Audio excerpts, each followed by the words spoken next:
thought I would take a hike today and see if I can identify any flowers that I come across. Alright, not too far into this hike, came across these. I think this is the long-leaved aster. So one of the ways I could tell is the lower leaves are a little bit broader. As you move up the stem, the leaves become a little bit more narrow. And keep moving. So I believe this particular plant is a broad-leafed lupin. It says that the leaves can have 7 to 9 with rounded tips. It's looking like it. These particular ones says it could grow up to 4 to 6 feet tall. These ones in front of me are no more than 2.5 maybe. Some of these have already been pollinated, growing some fruits. So not too far away from the lupin, there's a bunch of these yellow flowers. I believe this to be cinquefoil. More specifically, slender cinquefoil. Cinq means 5 in French. That refers to the leaf. As you can see, there's the leaf. Yeah. You got your 1, 2, 3, 4, 5. These are easier to identify because the leaves are pretty unique. Alright, I'm gonna keep on moving. Alright, here's another. Just starting to put out some flowers. This is, I believe it to be the woolly mullein?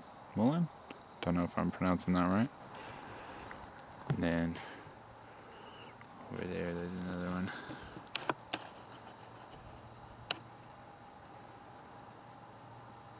So I think this is a Whitneya.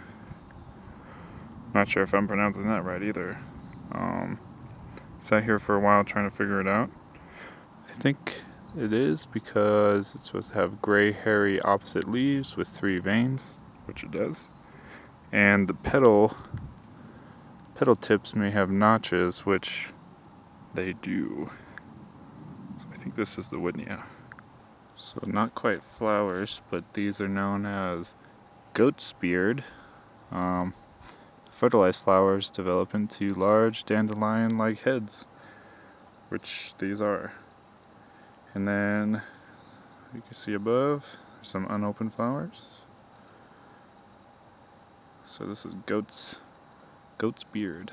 Kind of look like big dandelions. Here's another type of lupin. I believe this is brewer's lupin.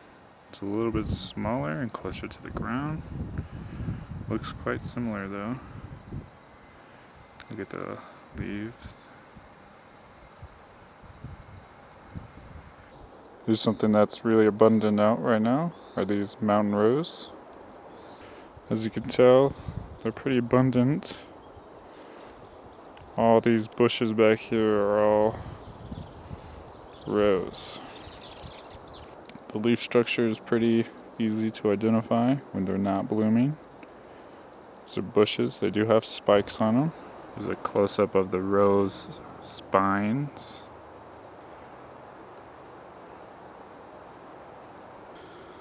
This is, of course, mule's ear, also quite abundant. Some over here, over there. It's interesting that these aren't just one flower, there are multiple flowers within, just like a sunflower. That's pretty much gonna wrap up this video. If you liked it, make sure to like the video, subscribe, follow, all that good stuff.